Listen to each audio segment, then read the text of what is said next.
The story begins with an elderly couple driving to a party. On the way, they keep arguing about everything. Literally every small topic turns into a fight. They get so busy arguing that they almost crash into another car, barely stopping in time. Soon they arrive at their son's house. Larry gently pulls Joan's shirt sleeve down to hide the bandage on her hand. He quietly reminds her that today is the day she has to tell the family about her cancer. Joan refuses. She says she just wants one more day and doesn't want to ruin the mood of the party. When they step inside, the family welcomes them warmly. Everyone is happy to see them. Larry and Joan have been married for 65 years. During the gathering, the family tells Joan that they found a box of her old photos in the basement. One of those pictures is from Joan's first marriage. Her first husband was a man named Luke who died during the war. Suddenly, Larry starts choking. Something feels stuck in his throat. He struggles to breathe, and within seconds he collapses to the floor. Moments later, his eyes snap open. Larry wakes up on a train. When the train stops, he notices something strange. Everyone around him is wearing hospital gowns. Confused and disoriented, he follows them and soon reaches a large building called the Junction. People around him are saying strange things that make no sense. Panicking, Larry tells the receptionist that he has been kidnapped and brought here against his will. The receptionist calmly tells him that nothing like that happened and asks him to sit down and wait for his AC. Hours pass, the place slowly empties out. Larry gets tired and falls asleep on one of the chairs. Later, a woman named Anna appears and calls out Larry's name. She tells him she is his AC, which stands for Afterlife Coordinator. That's when the truth hits him. Larry is dead, and Anna's job is to guide him to where he needs to go next. Larry refuses to believe it. He cannot accept that he has died. Anna then shows him a mirror. Larry is shocked. He looks young again. Anna explains that when people arrive at the junction, they appear as the version of themselves from the happiest time of their life. As Anna gives him a tour of the building, Larry keeps talking about his wife. He insists that he needs to go back to her. Anna finally loses patience. She slaps him and tells him to calm down, asking why he is still crying even after dying. She explains that this place is not heaven or hell. It is only a temporary stop. People can stay here for a few days, but once they make a choice, it cannot be changed. Suddenly, an alarm goes off. Larry sees security guards dragging someone away. Anna explains that the man tried to go through the red door and warns Larry never to do that. Anna takes Larry to a temporary room and shows him different versions of the afterlife based on different religions. Larry is told that he has 7 days to choose his next life. His favorite clothes are already waiting for him in the closet. After changing, Larry turns on the television. Every channel shows the same message: start your new life here. Confused and overwhelmed, he leaves his room and walks around the junction, seeing stalls that sell different dreams of the afterlife. Feeling completely lost, he ends up at a bar. As soon as he sits down, a beautiful woman sits next to him and starts flirting, showing him how exciting his next life could be. Larry politely refuses and says he is married. The bartender steps in. His name is Luke. He tells the woman that advertising is not allowed inside the bar, and she quietly walks away. Larry asks Luke if he is an angel. Luke says no, he is just another soul working at the junction. Larry is still confused, so Luke explains the rules. Once you choose your next life, you cannot change it. You are not allowed to jump into someone else's life. If you break the rules, stay too long, or try to switch lives, you are sent to the void, a place of complete darkness forever. After talking for a while, Larry opens up. He tells Luke that his wife has cancer and that he promised to take care of her. Now he feels guilty because he arrived here before she did. After a few drinks, Larry returns to his room and falls asleep. The next morning, Anna suddenly jumps onto his bed to wake him up, scaring him. Larry asks why people even work at a place like this. Anna explains that some people cannot accept their death. Some stay because they are waiting for loved ones and want to leave together. Others stay because they cannot make a decision at all. Larry then asks about his wife. He asks if Joan is going to die soon too. Anna tells him that she cannot share that information right now. Larry makes up his mind. He decides that he will wait for Joan. Anna explains the rules clearly. The first 7 days are free. After that, if Larry wants to stay, he must work. If he keeps staying even longer, he will have to move into the basement. A few days pass, but Joan still does not arrive. Anna asks Larry if he is sure about waiting. She reminds him that it could take months, or maybe Joan's cancer even got cured and she might not die anytime soon. Still, Larry refuses to leave. That night, Larry writes a letter for Joan. At the same time, back in the real world, Joan dies from cancer.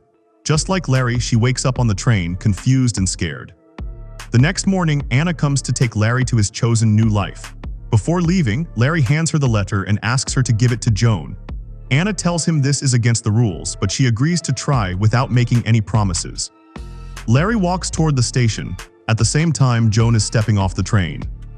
On the escalator, Larry suddenly sees Joan. His heart races, but Joan does not see him at all.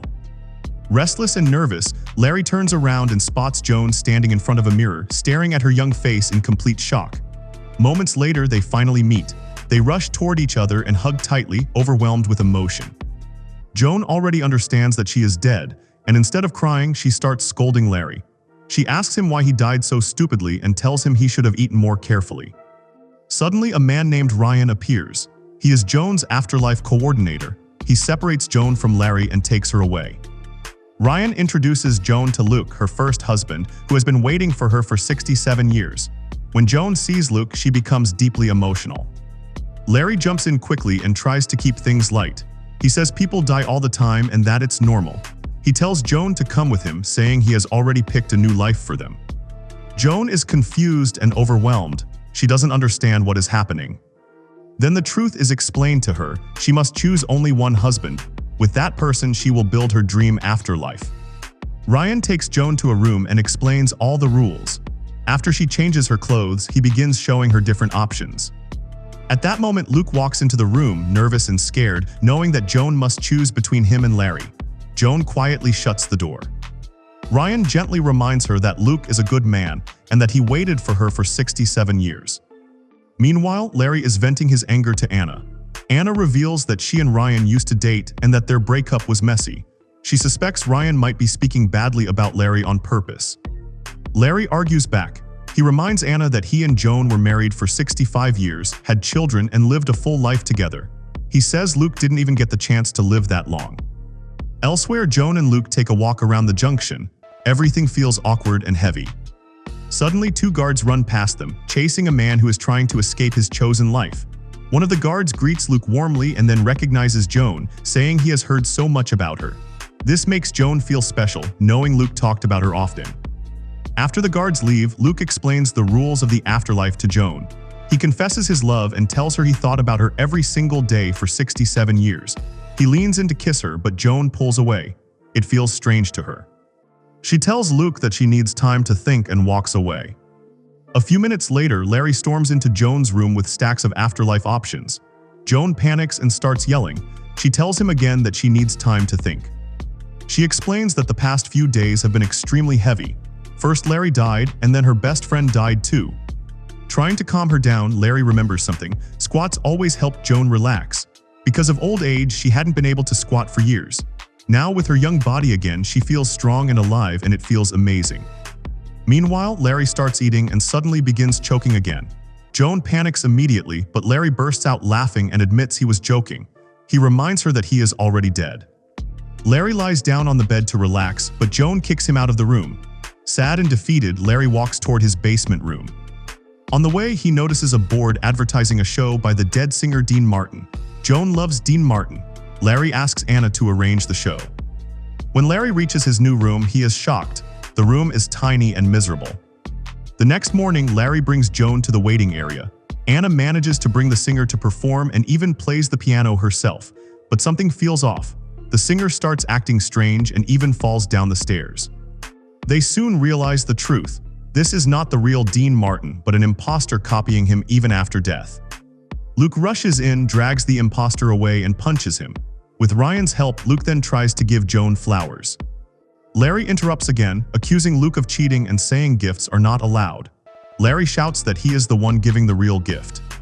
The two men start fighting again, and this time Joan completely loses her patience. She screams at both of them and finally shuts them up. Joan pulls Anna and Ryan into her room and lets out all her anger. She is furious and overwhelmed. Finally, she breaks down and asks how she is supposed to make such an impossible decision. Anna and Ryan step aside and make a long phone call, trying to bend the rules for her case. After some time, Joan calls both Larry and Luke into the room. The coordinators explain the decision. Joan's case is special, so she is given a special visa. She will be allowed to choose twice, once with Larry and once with Luke. After experiencing both lives, she must make one final choice. Immediately, Larry and Luke start arguing about who should go first. They begin pushing each other again. Joan screams at them to stop. She says they will flip a coin to decide. Even then, the argument continues until Ryan steps in and stops them. Larry flips the coin and Luke wins.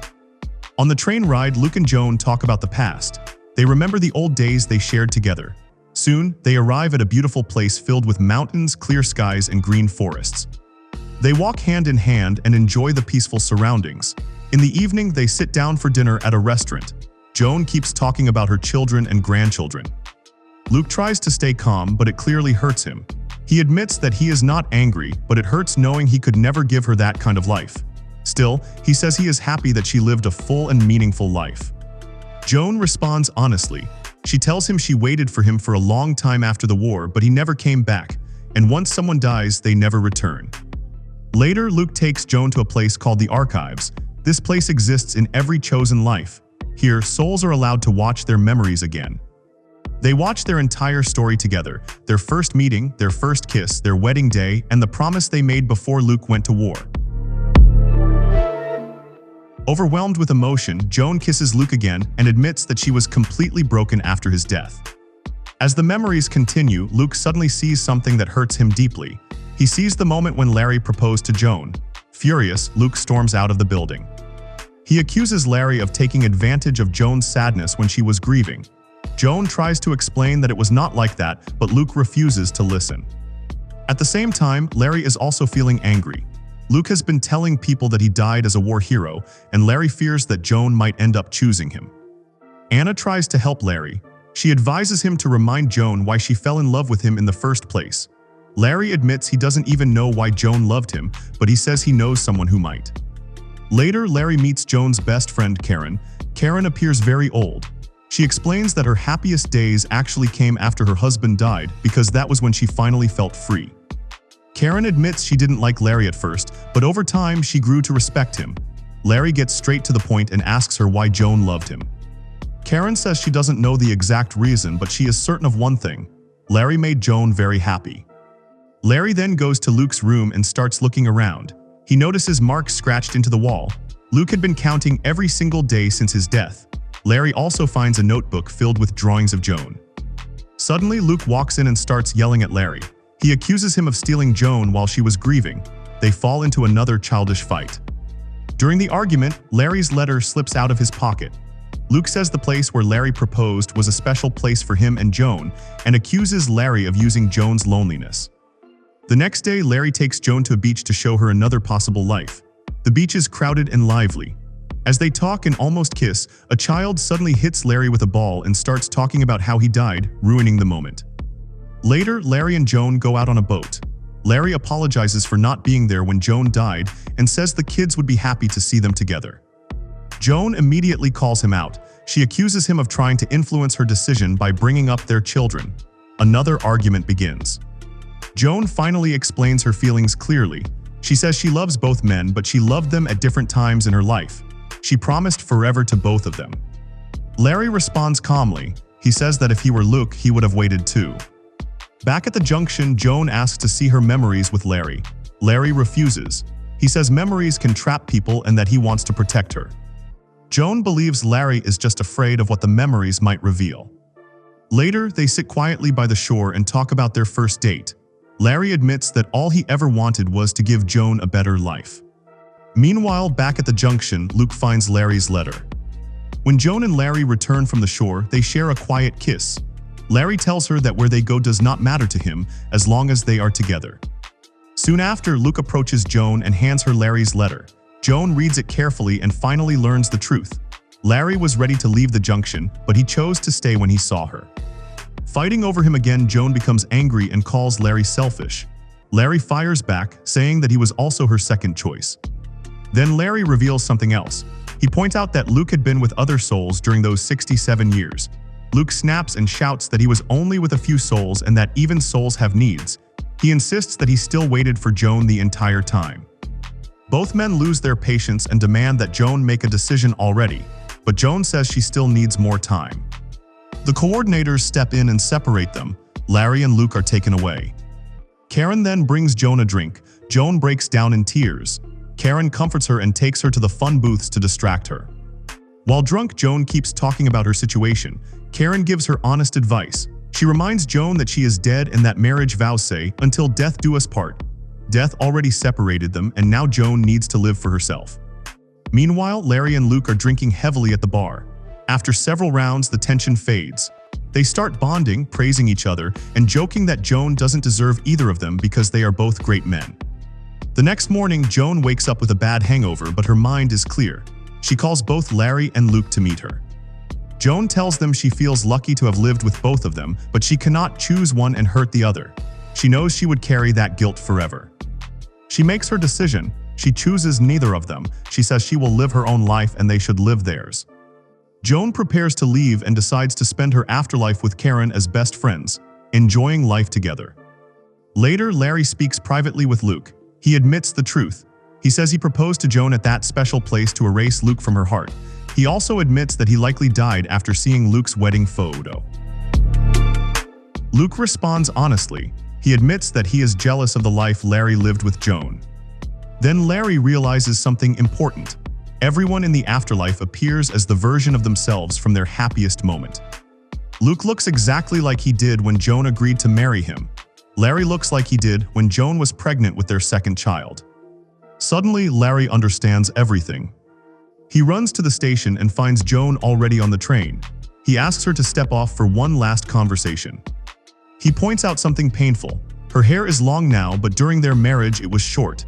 That means the time she spent with Luke was her happiest period. Larry tells her to choose Luke. He wants her to stay happy forever. Joan refuses, but Larry insists. He says it is the right thing to do. They hug one last time, both of them crying. Later, Luke and Joan board the train together and leave for their new life. Larry stays behind, wandering the junction with no direction. As he walks, he notices Anna and Ryan back together again, and seeing them happy makes him smile. Luke and Joan begin their new life, but as time passes, Joan starts to feel uncertain. She visits the archives and chooses to watch her first meeting with Larry. Over the next few days, Luke takes Joan on many adventures, but she does not feel fulfilled. Every night, she returns to the archives to watch her memories with Larry. Eventually, a clerk warns her that staying in memories too long is dangerous, and that she needs to move forward. One night, Luke talks about how perfect their life is. Joan has no answer. The next morning, Luke suggests another hike, but Joan suddenly breaks down. She admits that she made a mistake choosing him. Luke becomes angry and starts yelling. Joan explains that she was happiest with him because it was young love, without responsibilities, stress, or children. But love is not only about happy moments. It is about good and bad memories together. She tells Luke that he loved the 67-year-old version of her, but she has changed. Joan makes her final decision. She says she loved Luke, but now she loves Larry. She decides to go back even if she gets caught. A few hours later, Joan is practicing opening a locked door with a knife. Luke returns and tells her he will help. They go to the archives near the red door. Luke pretends to be heartbroken and tells the clerk that his life is ruined. While the guard is distracted, Joan slips inside. Luke follows her. They watch their wedding memories one last time and say goodbye. Joan moves past the memories and enters the red door. She finds herself in the hallway of her childhood memories as the alarm begins to ring. Guards rush in. Joan runs and jumps into the door of Luke's death memory. A washing machine door drops her into another memory, her fight with Larry. As guards close in, Joan blocks the door with a chair and runs upstairs. She sees her older self, who spoke Larry's name even while dying. Young Joan hides under the bed as the guards get closer. Joan escapes onto the train tracks and runs through a tunnel back toward the junction. She reaches the reception desk and asks about Larry, but instead, her wanted notice appears on the screen. Joan has no time to think. She turns around and starts running again. She rushes through the junction until she bumps into Anna and Ryan near the booth area. They quickly understand the situation and hide her behind the stalls. When the guards arrive, Anna and Ryan point them in the wrong direction. Once the guards leave, Joan catches her breath and asks an important question. She asks where Larry's next life is. The answer shocks her. Larry never chose one. He refused to move on without Joan. Without wasting a second, Joan runs to find him. She finally finds Larry working behind the bar as a bartender. He looks tired but calm. She sits beside him and they quietly share a drink. Joan tells him the truth. She says she broke the rules to come back. She warns him that if he leaves with her, he might get stuck forever. Larry does not hesitate for even a moment. He agrees immediately. Together, they walk toward the station. They choose a new life. This time, the world looks familiar. It is their old married home, the same house, the same neighborhood. And this time, they walk into it side by side.